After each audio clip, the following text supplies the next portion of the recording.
મિત્રો જય હિન્દ જય ભારત. વાત કરીશું હોસ્પિટલની અંદર એટલે કે સિવિલ હોસ્પિટલની અંદર ભરતીઓ આવી છે. જાહેર થઈ કે 60,000 પગાર અને સ્ત્રી અને પુરુષ બંને માટે છે. તો સંપૂર્ણ માહિતી નીચે જોઈશું આપણે. અહીંયા આપણે વોટ્સએપ ટેલિગ્રામ ગ્રુપની લિંક નીચે ડિસ્ક્રિપ્શનની અંદર આપી છે. જોઈન કરવું કરી લેજો બરાબર. જે લોકો ડેલી અપડેટ જોતી હોય તમારે તો જોઈન કરી લેજો.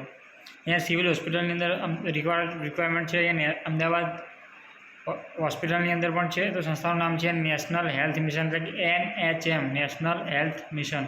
પોસ્ટનું નામે અલગ અલગ પોસ્ટો છે તો નીચે જણાવવામાં આવશે. અરજી કરવાનું માધ્યમ ઓનલાઈન રહેશે.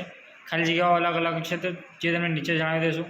સત્તાવાર વેબસાઇટ અહીંયા રહેશે arogyasathi.gujarat.gov.in. આ વેબસાઇટ ઉપર જઈ તમારે અરજી કરવાની રહેશે મિત્રો. મહત્વપૂર્ણ તારીખ તો અહીંયા અમુક પોસ્ટની અંદર 22 તારીખ છે અને અમુક પોસ્ટની અંદર 25 તારીખ છેલ્લી તારીખ છે. પહેલાં તમારે અરજી કરી દેવાની રહેશે.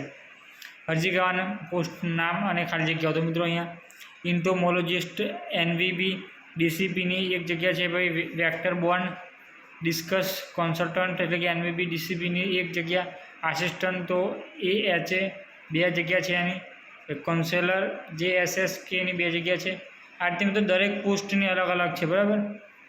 આ અમદાવાદની જ છે ખાલી. બીજી અલગ અલગ જિલ્લા અને નડિયાદની છે જે અલગ અલગ છે. તમે જાહેરાતની અંદર વાંચી શકશો બરાબર. ઓકે, તો નીચે અહીંયા પગાર ધોરણ પણ આપેલો છે. ઇન્ટોમોલોજિસ્ટનો અહીંયા 33, વેક્ટર બોન્ડ ડિસ્કસ કન્સલ્ટન્ટનો અહીંયા 33, આસિસ્ટન્ટ AHAનો 12, કાઉન્સેલરનો અહીંયા 12,000 છે બરાબર. ભાઈ મેં અહીંયા મેક્સિમમ 40 થી 45ની આપણે વધારે હોવું જોઈએ અને ઓછામાં ઓછી 18 વર્ષ તો હોવી જોઈએ. જાહેરાતની અંદર આપી નથી ઓછામાં ઓછી, પણ મેક્સિમમ 18 વર્ષ તો હોવી જોઈએ.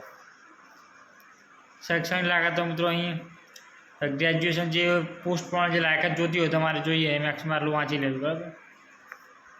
અરજી કઈ રીતે કરવી તો અહીંયા સત્તાવાર વેબસાઇટ પર જઈ જાહેરાત વાંચી તમે ચેક કરવાનું કે તમે અરજી કરવા માટે યોગ્ય છો કે નહીં. ત્યારબાદ આગળની પ્રોસેસ કરજો બરાબર. જે જરૂર ડોક્યુમેન્ટ અપલોડ કરી દેવાના અને એપ્લિકેશન ફી ભરવાની તો ભરી દેવાની. છેલ્લા ફોર્મની સબમિટ કરીને પ્રિન્ટ કાઢી લેવા ફોર્મ તમારું ભરાઈ જશે. તમારે ઇન્ટરવ્યૂ માટે બોલાવે એટલે જવાનું પછી. અને જાહેરાત ઉપર જઈશું એકવાર. નથી ડાયરેક્ટ મિત્રો તમે જાહેરાત વાંચી શકો છો બરાબર.